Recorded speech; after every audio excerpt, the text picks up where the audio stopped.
రెక్కలతో నిన్ను కప్పును, ఆయన రెక్కల క్రింద నీకు ఆశ్రయం కలుగును. 91 కీర్తన 4 ఆయన రెక్కల క్రింద మనకు కేవలం భద్రత మాత్రమే కాదు, రూతుని భర్తను కోల్పోయి జీవితం పూర్తిగా నాశనం చేపాడు, ఒక అడుక్కునే స్థితిలోనికి వచ్చిన ఆమెను దేవుడు ఉన్నతంగా రెస్టోర్ చేసి క్రీస్తు వంశావల్లో పెట్టి బైబిల్లో 4 అధ్యాయాలు ఆమె కొరకు రాశాడు దేవుడు. ఆమె చేసింది ఏంటంటే, రూతు గ్రంథం 2:12 యెహోవా రెక్కల క్రింద ఆమె వచ్చిందంట. అలాగే బోయాజ్ దగ్గరికి వెళ్ళి బోయాజ్ యొక్క దుప్పటిని కప్పమని అడిగింది. She asked the covering over her.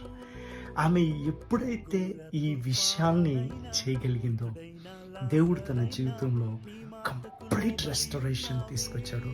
తన జీవితంలో ఏం చేయాలనుకున్నాడో అది చేశాడు. నా జీవితంలో కూడా చేయవాడై ఉన్నాడు. ఆయన రెక్కల క్రిందే మనకు